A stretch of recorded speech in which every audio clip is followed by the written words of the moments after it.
The truck slowed as it rolled through the gates of the temporary POW camp somewhere in southern Germany, late 1945. Inside the wooden cargo bed sat 12 German women, ex-radio operators, clerks, and nurses, captured during the final weeks of the war. They were exhausted, dirty, and terrified. Rumors had followed them from camp to camp. Some said American soldiers were kind. Others said they were not. No one knew what to believe.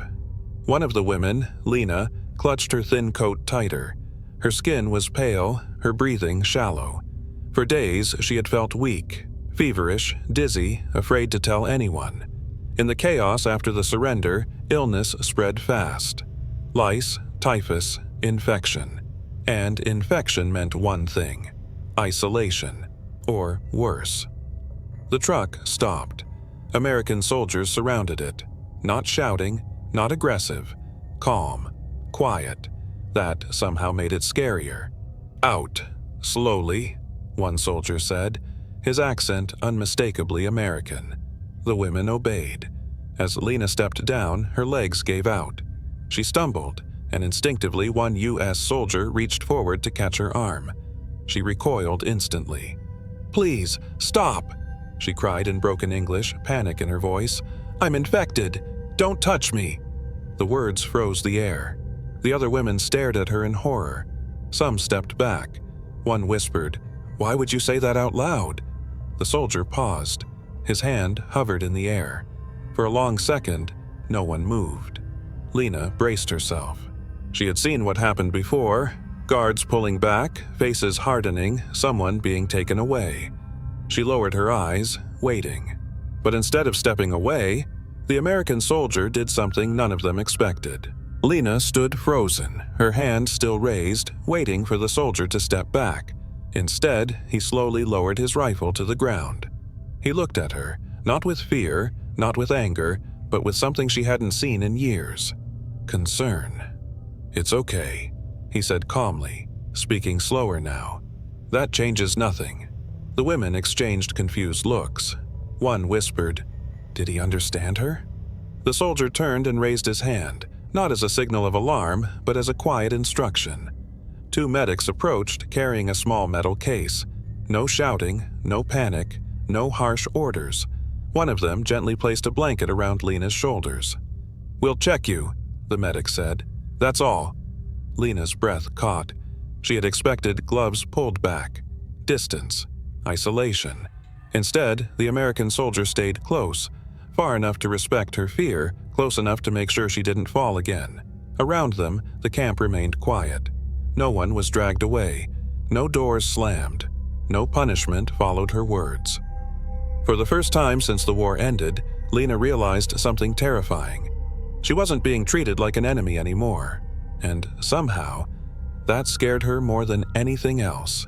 Lena was seated on a wooden bench near the medical tent, a cup of warm water in her hands. No bars, no shouting, no guards looming over her shoulder. The other women stood nearby, watching carefully, almost suspiciously. One of them, Marta, leaned in and whispered, "Why are they letting you sit?" Lena shook her head. "I don't know." Across the yard, the American soldiers moved with quiet routine. One handed out bread. Another wrote names on a clipboard. A third adjusted a torn sleeve on his jacket before offering it to a shivering woman. No one raised their voice. No one rushed them. The women had lived by a different set of rules for years, rules where fear was currency and silence was survival. Here, those rules didn't seem to apply. Marta swallowed hard. If they wanted to punish us, they would have already. Lena watched the medic step away, nodding to her as if she were simply another patient. In that moment, an unsettling thought spread through the group.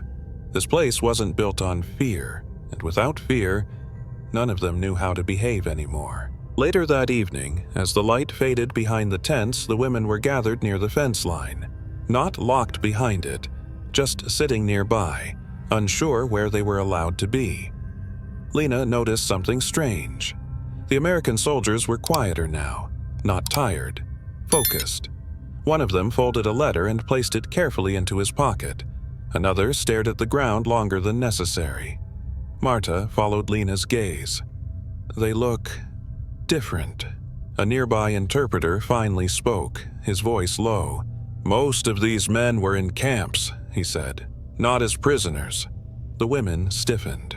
He means, the interpreter continued, choosing his words carefully, they saw places where kindness disappeared.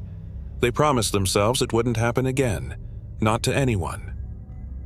Silence spread through the group. Lena felt her throat tighten. This wasn't mercy given lightly. It was something heavier, something chosen. Across the yard, the soldier who had first reached for her earlier met her eyes. He gave a small nod, not proud, not distant, just human. For the first time, Lena understood. This wasn't about victory. It was about refusing to become what the war had created. The next morning did not begin with orders.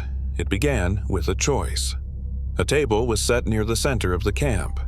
On it, medical supplies, clean bandages, soap, and folded clothing. No guards stood beside it. No instructions were shouted.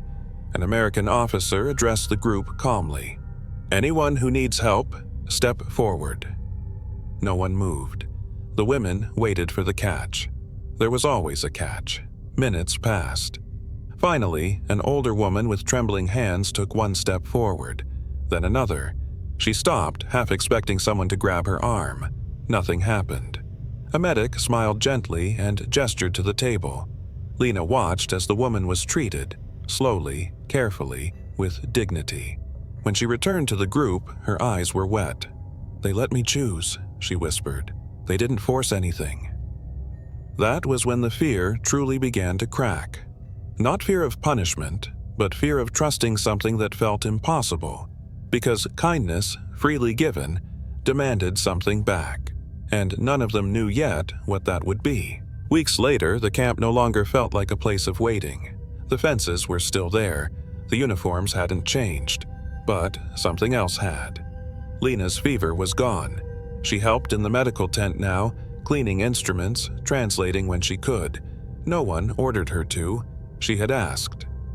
One afternoon, the same American soldier who had first reached for her approached the table and placed something down gently, a small bar of soap. For you, he said. You helped. Lena stared at it. In the war, people had killed for less. She looked up. Why? She asked quietly. The soldier thought for a moment. Because, he said, if this ends with us losing who we are, then it never really ended. That night, Lena wrote her name on a simple list. No numbers, no labels, just a name. Years later, she would tell her children about many things she lost during the war, but she would also tell them this: that in a place meant for enemies, she learned what survived when the war was finally over.